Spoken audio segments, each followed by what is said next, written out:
Kyle, I've got the solution to our dreary, dreary evenings. Bam. We can pop a little magic mind Ooh. and get a little pick me up and still go to sleep, just enough to give us some clarity of mind, a little creativity, get the creative juices flowing, maybe give you one or two before the podcast, to really focus you in. What do you You think of fall that? asleep during one podcast, and all of a sudden that's your problem. Uh-huh. But yeah, absolutely. The worst thing you want to do is, brew a pot of coffee at middle of the night right before a podcast. Yeah. Then you're up the entire evening. What you need is good, sustained energy, clarity of mind, not, a jolt of caffeine that hurts Yeah. your body and all these things. Absolutely. And Magic Mind does all that stuff and has that. Okay, matcha. I want to talk about matcha, Drew. Okay. All right. The green vegetable matcha, that buzzword, that superfood. I didn't think I'd like matcha. I Uh-huh. am starting to like matcha, and that's one of the big key ingredients here is that lovely green superfood that has the benefits of all the uh, keeping you goings. Yeah. And it's cool stuff. It's pricey, Mm-hmm. matcha is, but they stick it in this with some great other ingredients, all natural stuff. But you can get it through us with our code. So we want you to check out this Magic Mind elixir. Check this out. It is Go to magicmind.co/comics fun profit. And elixir really is the perfect word for it. It's a nice little elixir. It's very cool. Yes, for sure. If you feel you want to try this out, go to magicmind.co/comicsfunprofit and use our code. You can get 20% off of an initial one-time purchase or up to 56% off of a subscription. So if this sounds good to you, go to magicmind.co/comicsfunprofit and use our code CFP. You can get up to 50%, 56% off your subscription for the next 10 days with the code CFP.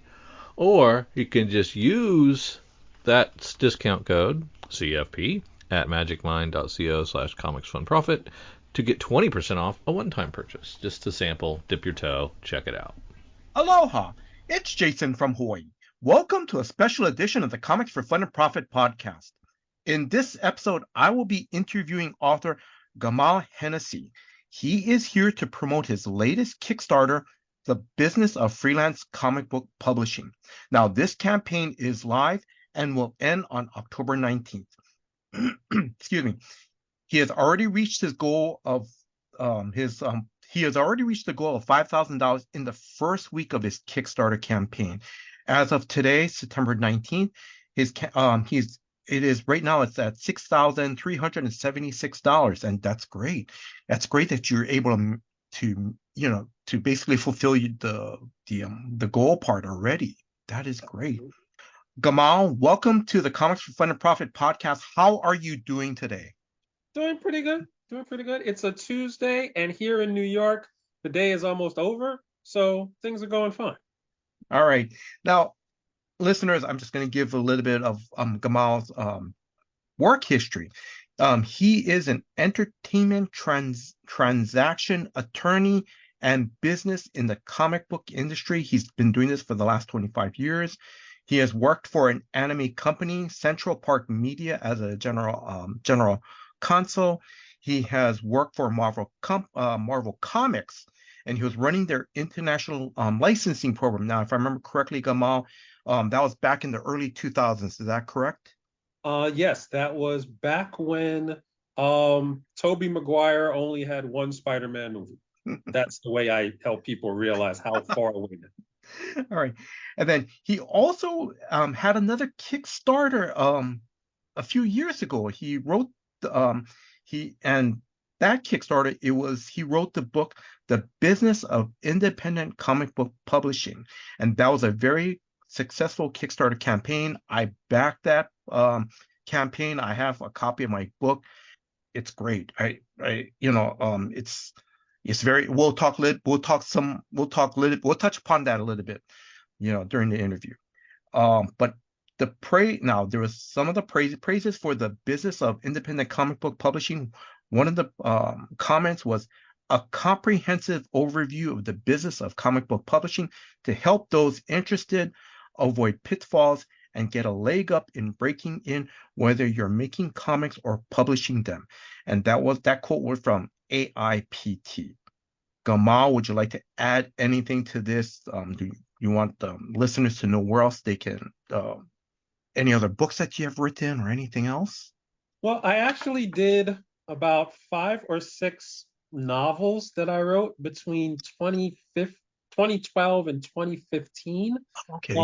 They didn't sell like Harry Potter or anything, so it's not like they're really popular. But if people want to find me, if they need, I do free consultations for anyone who needs to maybe figure out if they need legal representation for their comic book projects. And it doesn't matter whether it's freelance or independent or creator owned or anything like that. You can just go to my website. It is Creative Contract Consulting. That's all one word. Or if you want to find me on social media, Gamal Hennessey is a fairly unique name. You're not going to find many people named Gamal Hennessey. So if you just type me into Google, you will find me on Facebook, LinkedIn, Twitter. I'm not calling it X, it's Twitter.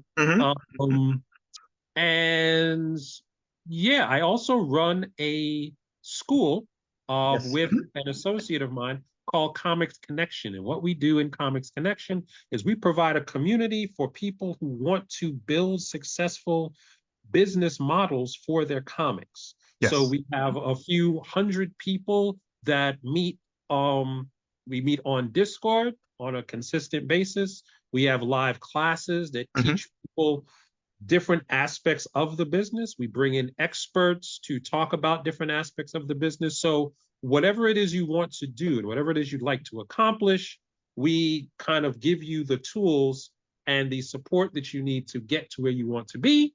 And if you join Comics Connection at this point, you get a copy of the business of independent comic book publishing for free. Okay. And then correct me if I'm wrong, during your interview with John Sanchez on Word Balloon, and listeners, if you guys get a chance, let me that was John interviewed Gamal back on August 31st, 2023. It's titled Creating Comics with Lawyer Gamal Hennessey. Correct me if I'm wrong, because you have is the class like a YouTube podcast, or is that something different? No, well, we have a podcast called the Comics Connection Podcast, where my the gentleman who runs Comics Connection with me, Andy Schmidt, who is an editor, a writer, and a publisher who's worked for a lot of different companies, also for probably about 25 years. We actually talk about the issues in the comic book industry every 2 weeks. So as new things come up and as people need to understand how the recent comic book news impacts their comic book careers and what they're doing, we actually talk about that on our YouTube channel, and that's free. But the other classes that I'm talking about are for members only. And you have to join Comics Connection to see all of those other classes that we do. Okay, all right. Thank you very much. Before we jump in, I just want to give a big shout out to David Hyde and Hannah Bahedri of Superfan Promotions. Hannah, thank you very much for setting up this interview. Gamal, do you want to add anything to that? Oh, absolutely. I mean, Superfan and David has actually been very instrumental in the success of both the books that I've done, because his company is uniquely positioned to actually take a book like this, which is a very specific book for a very specific group of people, and bring it to the widest audience possible. I mean, I have fairly consistent kind of interactions with the professional comic book community, and I have since, I guess, 2012, but that's nothing compared to the kind of exposure to specifically the right people that David and Hannah bring to the situation. Oh, okay, all right. Now, I want to start off. I just want to get your origin story, your comic book origin story, because it's like, what was the first comic book or a comic book series that you've read? Okay, the first comic book that I actually remember was probably a Neil Adams Batman, and I think it was Return of the Joker. That was probably back when I was 5 or 6. Yeah. And that comic book, if you read it now, probably not a comic book that 5 or 6-year-olds should be reading, but that's what I read. And I think that was my introduction into comics, but I didn't buy that comic. Someone randomly gave me that comic. I didn't actually start reading comics on my own and going out to look for them until I want to say it was X-Men 159, which is probably literally the worst place to start reading X-Men comics. Yes. Because it was a story, when I read it, about Charles Xavier and Magneto. He wasn't Magneto in the comic. In 1950s, fighting Hydra in like Morocco. Now, if you read that issue and you've never read X-Men before, you're like, okay, well then X-Men is basically these two guys in the 1950s. It's like I thought it was like a Indiana Jones superhero thing. Yes. Right? And then the next issue, you had a whole different group of people and they were in space and a bomb blew them up. And I was very, very confused. However, I started to buy all the issues after that. And I had to go back and buy all the back issues. People nowadays don't really understand the concept of back issues because everything is digital and you can get anything anywhere. Yes. And there's omnibuses and there's all this other stuff. So they don't understand back issues. But those were the two first, I guess, mainstream American comics that I read. And I didn't start reading independent comics until a couple years later when comic book shops first started to pop up in the United States to a very wide degree. And that's when I discovered like ElfQuest and Grendel and Alien Legion. My God, yes. I bought my first Alien Legion when I went to my first comic book convention, which I believe was in 1980. It was Alien Legion #1. And that was the point I realized that I had never read a comic book that would translate so seamlessly into a film. And years later, like for the past 3 or 4 years, at various conventions, like in Austin and in Connecticut and places like that, I see Carl Potts. And we talk about Alien Legion all the time. I have like several, every time I see him, I buy more of his prints. I buy some of his like out of print, like graphic novels. And we always talk about the fact that Alien Legion, I'm still waiting for the Alien Legion movie. Animated or live action, I don't care. So yeah, that's where I started reading comics. All right, sorry, off the cuff, I just real quickly before we jump into your latest book. Oh my God, you have Alien Legion #1. Oh my God, I never got the first issue. I got issue #3. Ooh, okay. Well, the thing is, this is another thing that people probably don't realize about comic books. If you started reading comics in the last 10 years, a lot of us had extensive collections of comic books that once we went to college or once we moved where we were moving to, you lose things. There's whole crates of comics they're gone now. I don't know where they are. I'm pretty sure I still have Alien Legion #1 somewhere, bagged and boarded. But I got the trade up here. It's fine. I don't really worry about it.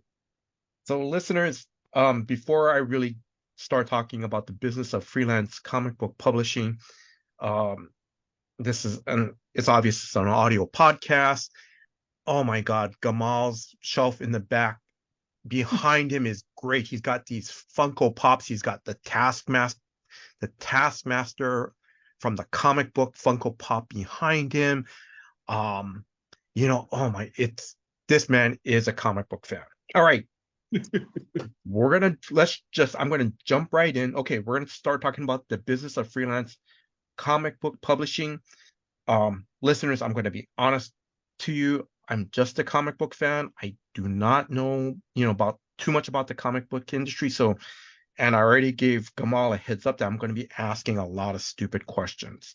Um, you know, the focus of this interview is, of course, one is to promote the Kickstarter campaign, but also two, my hope is that I'm just hoping that, that whoever's listening out there, that, some people, like either someone in their teens or going to college that loves comics and dream about working in the comic book industry. My hope is that this interview will provide information on how the industry works while maintaining that dream. And, Gamal has already written, the business of the independent comic book publishing.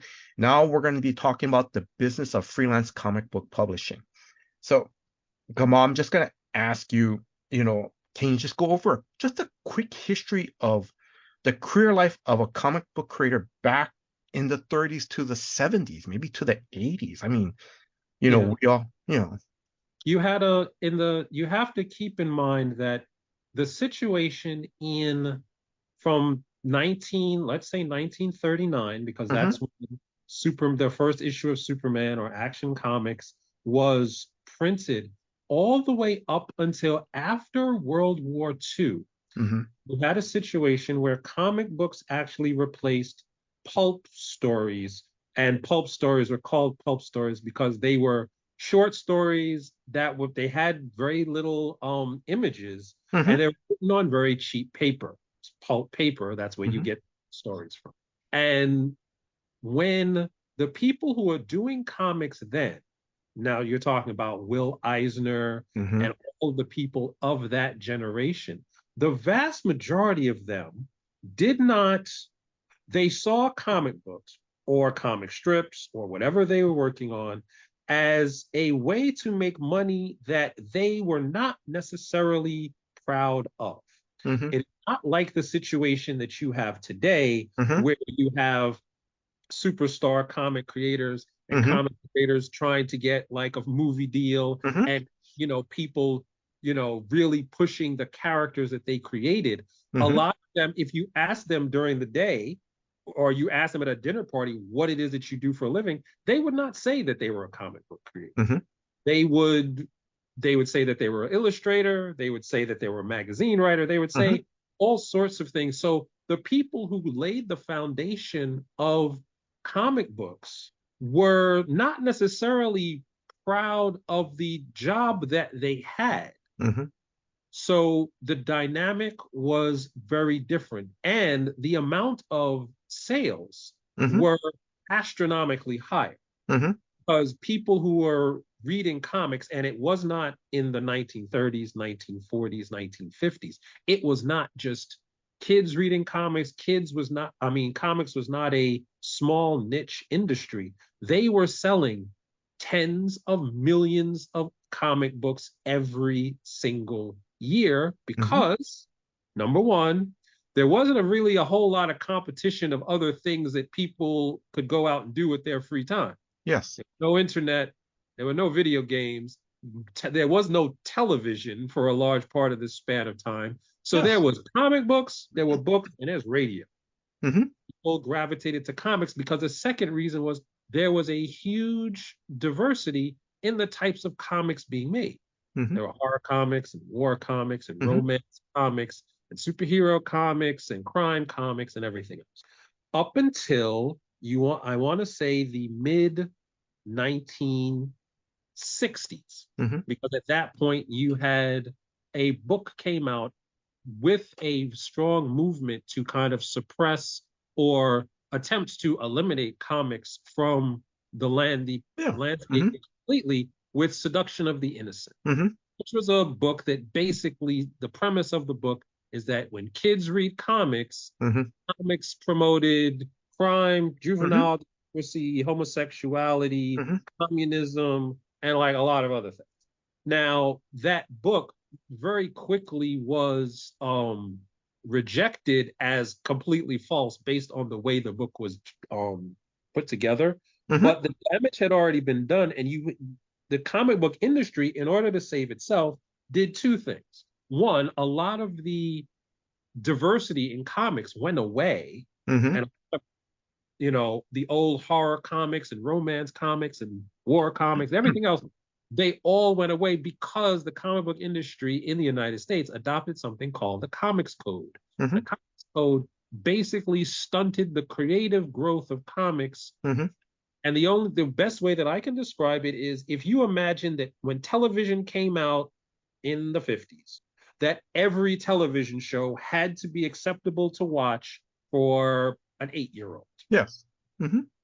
Which means over the years, decades could go by and you don't have like the things like The Sopranos or Sex and the City or the development of Chinatown, Casablanca, complex narratives that were growing in other media were not allowed to grow in comics until I want to say the 70s or the 80s, because that's when underground comics came in and completely rejected the comics.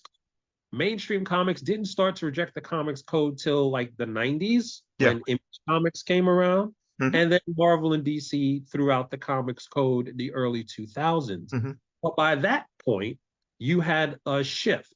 Comic books were largely seen as purely for children because it was almost exclusively in the United States superhero comics, whereas in Europe, South America, Asia, the growth of the comic book medium was mirrored television and film. So because that diversity was still there, and because that access was still there, and there wasn't that repressive kind of rule, had a large diversity. In the United States, however, superheroes became like the dominant theme. Yes. And because there's always been a lot of crossover between comics and other media, in the 30s, 40s, it was radio shows, that's right, fan clubs and things like that. And in the 80s and 90s, you had animated shows, Spider-Man, Friends, X-Men, all that kind of great stuff. At that point, you had a shift and a new generation of comic book creators who they wanted to work in comics because they love comics. It wasn't comics as a job. It's like, no, I've always loved comics. The Chris Claremonts, the John Burns, the Frank Miller, all of those people, the professional enthusiasts came in, and they actually brought comics to a place that in the modern era, they sold more comics than anybody else. I mean, X-Men #1 from Jim Lee and Chris Claremont is still the top, single issue comic in the United States, I think, of all time. Yeah. Now you're in this era where, with the growth of a high-speed internet, people all throughout the eras that I was talking about before, from the 30s all the way to like 2010, if you wanted to be in comics, you either had to work for a mainstream company, or you had to make underground comics, which was a very complex and not necessarily financially fulfilling situation. Once you had 2000, I want to say 13 to now, you have a situation where the barrier to actually start your own comic book company is extremely low. If you want to actually start making comics today and put the comics on Webtoons tomorrow, there's nothing stopping. If you wanted to start a comic book company and start producing comics and printing comics and shipping comics, you can do that right now. Because all of the tools, all of the mechanisms that would be very hard to do in the 80s, 90s, and 2000s, extremely easy now. If you understand how to use the tools. Which is why I actually wrote the book that I wrote, The Business of Independent Comic Book Publishing, because if you look anywhere, any bookstore or on Amazon, for books about making comics, are a huge number of great books about the arts of making comics. Writing comics, drawing comics, lettering, all these kind of things. If you want like the theoretical analytics of how comic books are structured, you go to Scott Cloud and to all of these other people. But if you're looking for a book specifically about the step-by-step business process, Mm-hmm. how to make a comic book company. That book didn't exist before the business of independent comic book publishing. Yes. And a lot of people now, I think that's why the initial Kickstarter was, we hit 600% of our funding goal, because so many people felt the need for that book. Yes. Mm-hmm. But after I put that book out, I already knew that there's different ways to actually produce comics. Making comics as an independent publisher is a very specific business and legal process. Mm-hmm. But when you want to be a professional freelance comic book creator, Yes. you have different business goals, you have different financial realities. Mm-hmm. It's a different process that you have to go through in order to be successful at that job. So I wrote the business of freelance comic book publishing to complement, well, not to complement the first book, but to help all of those people who really want to work with other people's characters, work for other companies, so that you understand what it means to be a professional in that industry, Yes. what you have to do to actually establish yourself in the industry, how you go about finding the right clients to work for, how you go about making sure you get paid for the work that you do, Yes. and how you go about finishing the work in such a way that leads you to getting more work in the future. Now, Gamal, I'm going to take a step back, and I'm sorry, this is going to sound a very dumb question, because just for the listeners, like, what is it, like a clear definition of a freelancer in the comic book industry? Okay. First, your question is not dumb. It is simply uninformed, and the vast majority of people are uninformed about this, so it's not a dumb question. The definition of a freelance comic book creator is someone who produces comics for someone else and own what it is that they produce. Because under standard intellectual property law in the United States, if you make something like a comic book, you own that comic. You own the characters, you own the story, but there's an exception to that rule. It is called the work for hire rule. Under the work for hire rule, if someone pays you and tells you to make a comic, yes, you then give the intellectual property ownership of that comic to the person who paid you. This way, you get paid for the work that you did, no matter what happens to the comic. So let's say you hire me to write a comic book. I write the comic, you pay me. I now don't have to worry about what happens with your comic. If you don't release the comic, that's fine, because I already got paid. Yeah. If the comic gets released and it doesn't sell well, that's fine, because I already got paid. And that is the upside of being a freelance creator, because a lot of comics, the majority of comic books, do not necessarily turn a profit, especially when they first are released.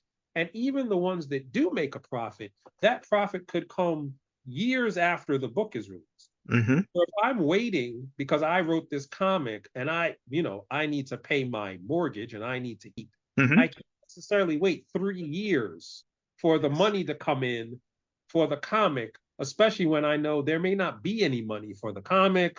So I would rather get paid up front. Yes. That's the benefit. The downside is, if I write a comic for you, and then that comic becomes a Netflix series or a PS5 video game or something like that, I don't get any of that money because I sold the rights to you. You took the risk that this was going to turn into something profitable later on, gave me money. Now, the only thing I can do now, if you turn that story that I wrote into a TV series, I can probably tell people, hey, I wrote that comic and turned it into a TV series, which will hopefully get me more work. Yes. But I don't own that story because I gave that ownership to you. Now, the other thing I wanted to ask about freelancers is that when we were talking about freelancers, I'm just thinking of owning writers and artists, but are colorists, letterers, even marketing people or editors, could they also be freelancers as well too? There's about, we list this out in the book, but there's 2 categories of people who work in comics. There's people who work on the creative side, and people who work on the business side. And in many cases, comics is very similar to movies in that people usually know, when you talk about a movie, people usually know who the lead actor is, Yes. the lead actress, and a lot of times they know the director. Mm-hmm. They don't know the second cameraman. They don't know the electrician. Yeah. They don't know those people. That's fine. They just see them scroll past, at the end of the movie when they're waiting for the after credit scene for a Marvel movie. Yes. Okay. Comics is very similar in that there's a lot of people behind the scenes that make a comic book, that make it available to be released. There's a production designer, there's the flatter, there's the marketing person, the web designer, the print manager. There's about 19 to 20 people in a full team to actually produce a comic book. Each one of those jobs could be done by a freelancer, depending on the type of company that you work for. So if you are a freelancer for, let's say, Marvel, you're probably not going to be doing their print management because they have a print manager in-house. But there's emerging comic book publishers that don't have a print manager. Yes. And you might be able to do that for them. Might be, if you're working for someone like Marvel, they may bring you in as just an inker. But for other companies, you may be writing their advertising copy. You may be handling their promotions. They may hire you to stand behind a booth at a convention. There's quite a few other jobs, and each one of them can be done by a freelancer, as long as you understand, as a freelancer, you're not going to own what it is that's being produced. You should be getting paid for it up front. But like I said, if it turns into, a lot of Funkos, you don't get paid. Okay, all right. I want to talk a little bit about the income. Like, do you have like an idea what the average income for a freelance comic book creator makes compared to someone, let's say from Marvel, who's working, who's a full timer at Marvel? I don't even know if they have, something compared to that. Well, I don't know the full-time salary of Marvel employees on the creative or business side, but I believe in my research, and I don't remember this number off the top of my head, but I think the average income for a comic book creator who is able to work full-time is anywhere between 36 and 40,000. Now, you have to actually keep in mind two things. One, comic books is a geographically dispersed medium, which means it's not like making a TV show or making a movie, where in those cases, everybody who works on the show, or most of the people who work on the show, have to be in the same place, which means they have to share they have the same cost of living. Comic books, like if you hire me to be the writer, you're in Hawaii, I'm in New York. Your artist could be in Indonesia, your colorist could be in Ireland. You can all work on the same book. Each person has a different standard of living, which means that 36 to 40 may go a lot farther in New Guinea than it's do in New York. Yes. The second thing you have to keep in mind is that if you're working freelance, you do not necessarily have a steady income. Your income is based on how many gigs you can get in any given period of time and how long those gigs last. If you hire me to write a comic and I write that comic and you pay me, that's great. But unless I have 3 or 4 other gigs that month that are paying about the same, depending on how much you're paying me per page, it's still going to be difficult for me to actually make a living. The key is you have to have enough consistent work that covers not just your living expenses, but whatever it is you have to pay to have that business. That's how you actually get to an income that is viable for a freelance creator. And there've been a lot of stories over the years that people who are making comics cannot survive on the income that they get purely from comics. So they don't, if you're talking, because the average cost of living in the United States is around 55 to 60,000. Mm-hmm. So if the average income, 36 to 40, Yeah. the average cost is 55 to 60, Mm-hmm. problem. Yes. Because I remember you mentioned during the word balloon interviews that some of these creators is either they usually have the spouse that either kind of has a full-time job that supports their loved one to literally follow their dream. It still brings in money, but not enough to survive.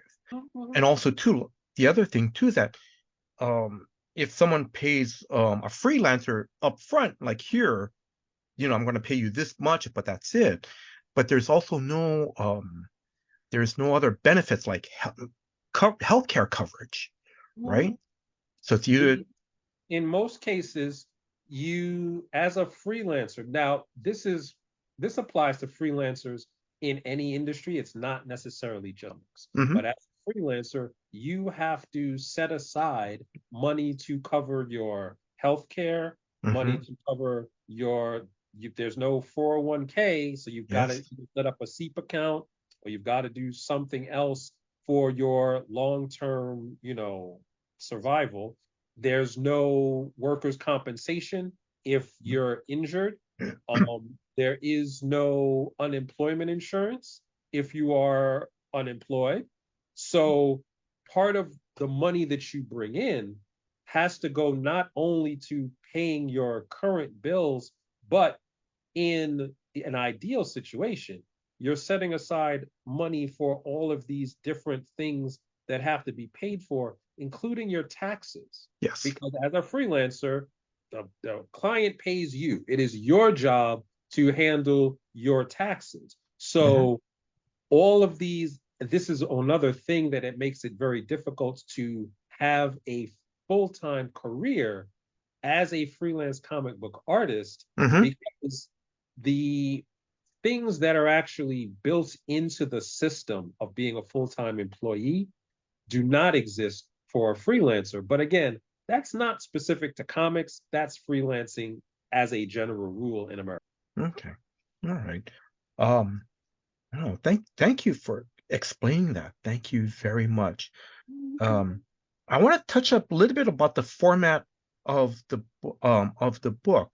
Now, again, as I mentioned to you before we started the interview, the business of the independent comic book publishing, I love the format, where the information in each chapter, is short, it's concise, it's easy to follow, and you also provide examples and footnotes, and I love that. That is great. Will this book have the same format? Yeah, I realized early on, because a lot of comic creators that I encounter, I get the sense that they see talking to someone like me kind of like going to the dentist. They know they should go to the dentist.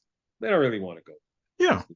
So I set it up so that, and because a lot of comic book creators, they do not necessarily, a lot of them are artists. Yes. So a lot of them don't necessarily have a business or legal background. So I set up the book in a way that it was structured to go from beginning of the process to the end of the process. And at each different point, explain exactly what is going on, define every word that I'm using. So if you don't know what the word means, you don't have to pretend you know. Yes. I will explain it to you.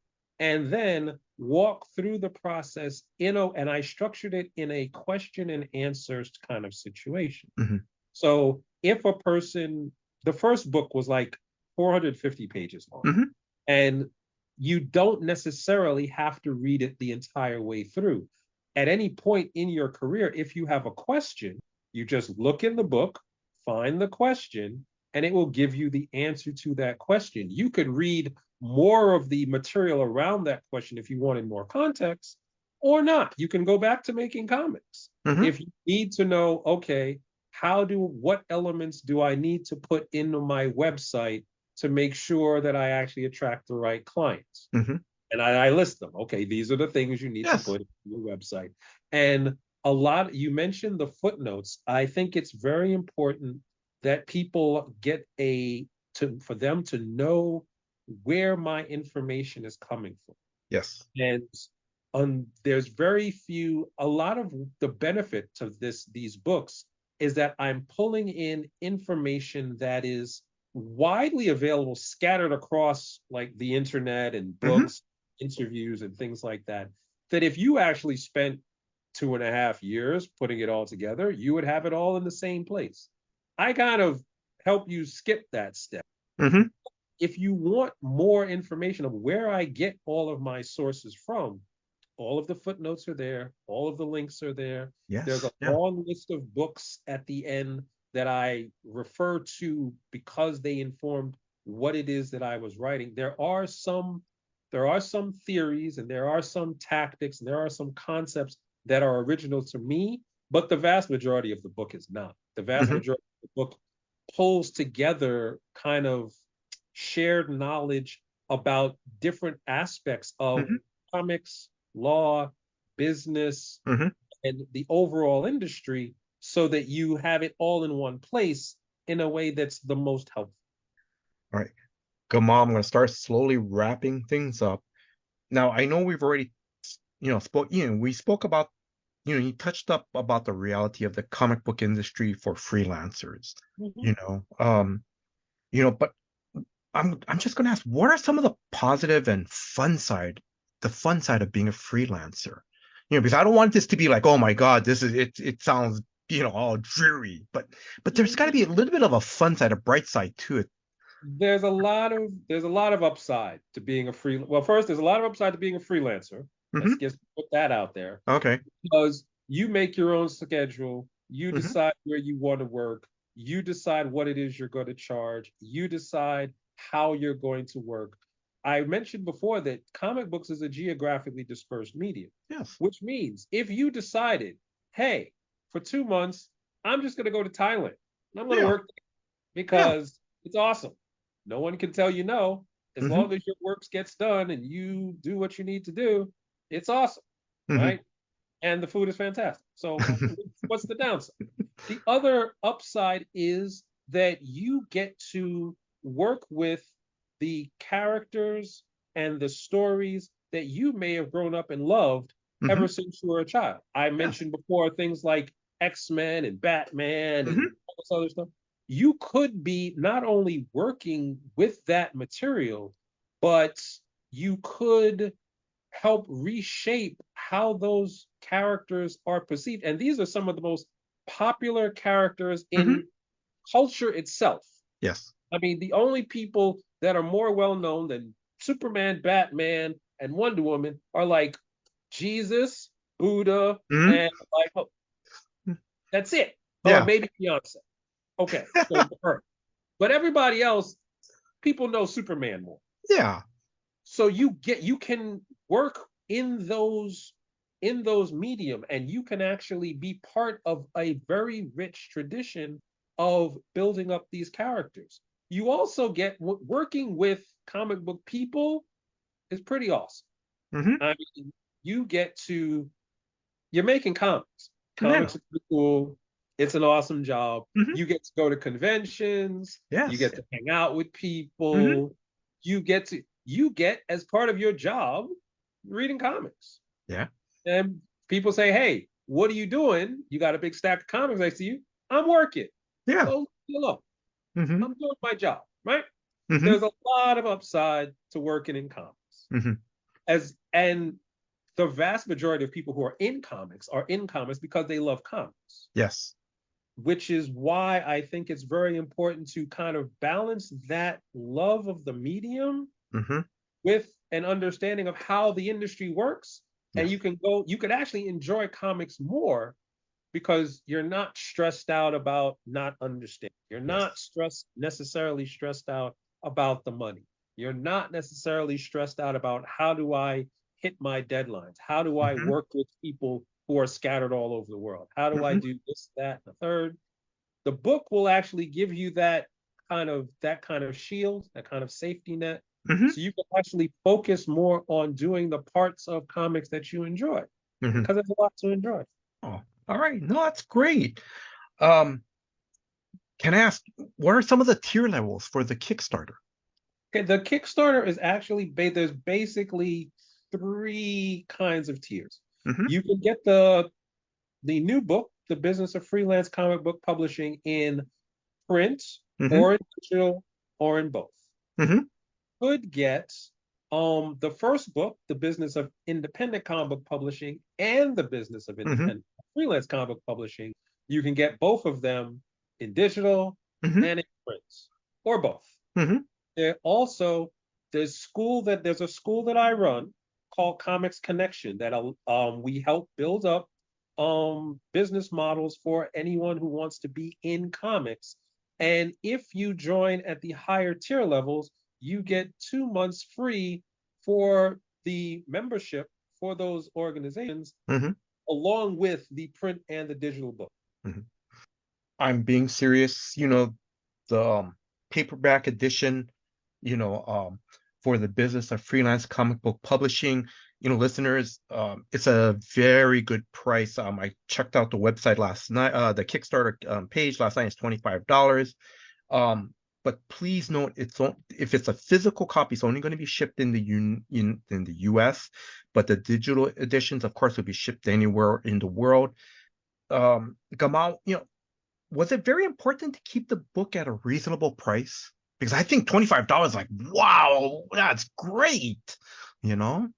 Well, the idea, and it's something that I think has been very important in the entire time that I have worked in comics, is that when I'm practicing law and someone comes to me need help for their comic book company and they need a lawyer, if I charge what a lawyer usually charges, Mm-hmm. they won't be able to afford it, which Mm-hmm. means they won't be either A, they won't have a comic book company because Mm-hmm. they'll pay me and they won't have money to put out the comic, or B, they'll put out the comic without actually having the legal protection they need. Mm-hmm. So what I do is I make sure that when I charge my clients, it's something that comic book creators, Mm-hmm. especially people who are trying to work for themselves or build their own companies, something that they can afford. Mm-hmm. The same idea goes into pricing the book. I Yes. don't want to make the book $80. Yeah. Because then the people who really need it won't buy it, Mm-hmm. which defeats the whole purpose of the book. Mm-hmm. The more people who are actually able to read it, the more people who can actually apply what's in the book to their careers, Mm-hmm. which means there'll be more comics and there'll probably be better comics. Mm-hmm. And since I like reading comics, all Yes. of this comes back to helping me. Yes. More people who are out there who can Mm-hmm. have successful careers in comics, the more comics I can read, Mm-hmm. everybody wins. This is off the cuff. I'm going to point this out because when I read the Kickstarter portion of the business of independent comic book publishing, there's a section in there about the Kickstarter, and I forgot who you spoke to, but she gave the breakdown of this is what successful Kickstarters look like. This is what the average, and I remember I think one of the pros of it was like they were looking at, I think for Kickstarters, like usually what the studies that they found was that people spend like either between $25 and Mm-hmm. $35, that, in the Kickstarter. So I was kind of going, oh, so I'm kind of going, I wonder, I just thought that was pretty cool that you saw that too as well. Yeah, the when we were doing the analysis of Kickstarter, we actually talked to the person at the time Yes. who was the comic book industry liaison at Kickstarter, and she broke down the analytics and the numbers. And one of the key numbers was the average amount that a backer will spend on Kickstarter is $25. Mm-hmm. Now, for comics, this is actually a very good number. Mm-hmm. Because $25, especially if you're talking about a book that may be 60 pages, Mm-hmm. is considerably more than what you're going to be able to sell that book for in a bookstore, or a Mm-hmm. comic book shop. So the fact that you could actually sell your book at a higher price before it comes out in other distribution channels is actually very helpful. Mm-hmm. For my purposes, $25 is enough so that if people back it at that level and I send them the print edition of the book, I make a few dollars. It's not so high that they feel like, it was a big ask for them to pay for it. Mhm. So what I try to do a lot of times when I'm running my own business, because this whole thing at the end of the day is a business, is Yes. the same concepts that I put in the books to my own work. It's like, Mhm. okay, if I'm telling people the best price to put something is $25, Mhm. and it's time for me to run a Kickstarter, well, okay, then make it $25. Yeah. It makes sense. Oh, okay. Um, in the business of independent comic book publishing, the dedication page, part of the dedication was to someone named Gina. May I ask who is Gina? Yeah, Gina is my partner. We have been together since 2016. Mhm. So it's like more than 7 years now. She Mhm. is a jazz musician and a Nice. therapist, Mhm. music therapist for Mhm. children. Mhm. And during the time that I was writing the book, Mhm. especially during the end, that was during COVID. Mhm. So she gave me a lot of support and a lot of space to kind of make sure that I could focus on writing the book and getting the whole Kickstarter done, all of those other things, which That's is nice. why I dedicated the book to her. Mhm. Now, for this book, The Business of Freelance Comic Book Publishing, um, is there anyone that you dedicated that book, this book to, or? I am probably going to dedicate this book to the Comics Connection community, that online group that Mhm. I talked about, because the people who actually join that organization are, number one, they, like most comic book creators, love the comic book medium, but Yes. they are all very committed, not just to their own comic book company and their comics that they're creating, Mhm. but they are very dedicated to actually helping each other, Mhm. like Oh, that's kind of nice. connect and make sure that, oh, if this person needs advice on something, everybody will like kind of jump in to support them. If that Mhm. person is promoting a Kickstarter, they all want to back it. Mhm. When conventions happen, they all get together and meet up. And so it is a very it is a very good extension of what I have found a lot in the comic book community, of people wanting to Mhm. help everybody help each other succeed. Yes, So that is going to be the group that I dedicate the next book to. that's gonna be nice. Couple more questions. Are you planning to write another book about the comic book industry? Because I mean, usually things come out in threes. Yes. Okay. It all depends on how the business of freelance comic book publishing goes. But um, I know the next book will probably a book called The Practice of Comic Book Law, Oh, which okay. is going to be it's going to be a book for a much more specific audience, Mhm. because about 10 or 12 times a year, individual law school students or law schools will contact me and ask me to come in and talk about, how did I become a comic book lawyer? What is it like to practice comic book law? Mhm. How did I get into this field? Mhm. Because every lawyer, sooner or later, has to decide what they're going to specialize in. Mhm.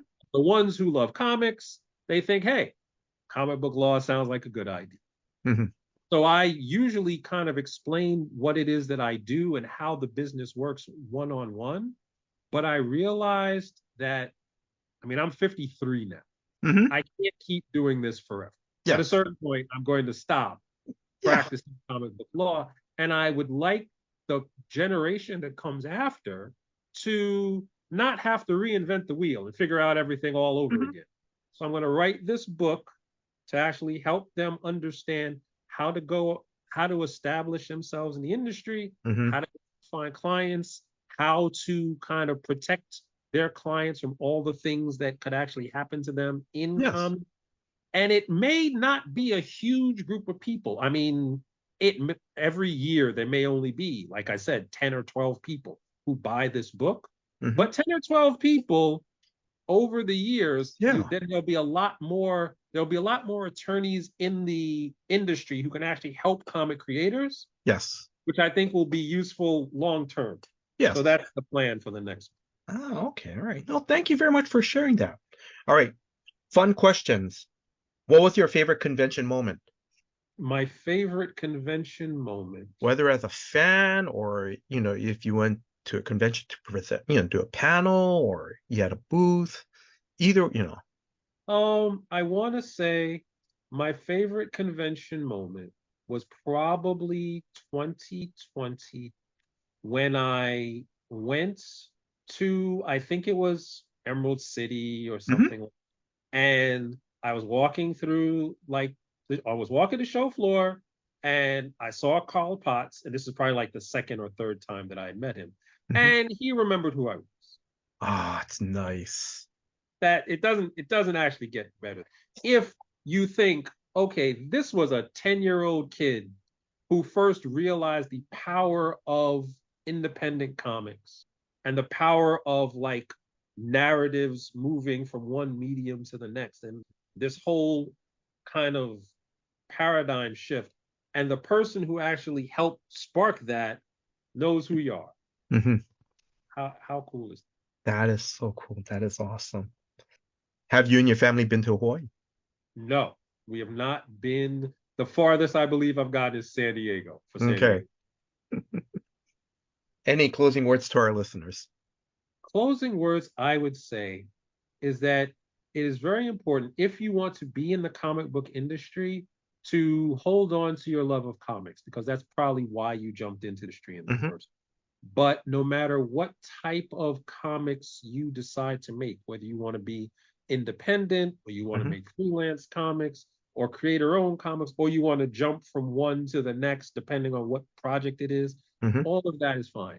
Simply understand, balance your love for comics with an understanding of how the business works, and you will be able to love comics more, because you will not have to learn through trial and error and pain and heartache and anything like that how the business works. If you understand how it works, you can go in with your eyes open and make any deal you want for any comic you want, as long as you are willing to, get that understanding and then use that to focus your love of comics into the career that you want to have. That is the perfect ending. Gamal, mahalo. Thank you in Hawaiian. Thank you for your time. Thank you for giving me the opportunity to interview you. I wish you all the success, with the business of freelance comic book publishing. Again, I want to give David and Hannah of Superfan Promotions, David and Hannah, thank you very much for asking Comics for Fun and Profit to interview Gamal and help setting up this interview. Now, if you are a new comic book reader who has dreams of working in the industry, or if you're a lifelong comic book reader who just loves to read, these inside baseball books, please check out the Business of Freelance Comic Book Publishing. The campaign is live and will end on October 19th. And Gamal, I'm being serious on this. Now, listeners, if you know someone who loves, who dreams of working in comic books, in the comic book industry, please consider backing this Kickstarter and giving this book as either as a birthday gift or Christmas gift, to someone that, that wants to break into the comic book industry. Because as far as, and like as Gamal has mentioned, we've seen books of how to draw figures, how to write a story, but it's never about it's never there's never a book about like the business side, of the comic book industry, and hopefully this will give them some insights and guidance on how the comic book industry works. And it's like, as Gamal says, if they have an idea of how the comic book industry works, this will, help them also love the comics, the dream of working in comic books. Hopefully that helps them, deepen their love for comic books. I want to thank Drew of the co-host of Comics for Fun and Profit for putting this episode together. Drew, thank you very much for all your hard work behind the scenes. And if you are a new listener, please check out new episodes of Comics for Fun and Profit that comes out every Saturday. And I want to thank you, the listeners. Thank you very much for your time. Thank you for listening to this episode. Until next time, guys. Aloha. Our LCS is Cowabunga Comics, Lake Country, Wisconsin's best pop culture destination for new comics, back issues, gaming, retro video games, vinyl, and figures. Give them a call, 262-569-9999. Check them out online at cowabungacomics.com or follow them on Twitter at Incredicow. They are our LCS, and we utilize their deep discount mail order service to bring Oconomowoc, Wisconsin closer to us. They'll take care of you. Tell them Drew and Kyle sent you. Say hi to Eric and James from us. If you need an LCS, you can't go wrong with Cowabunga Comics.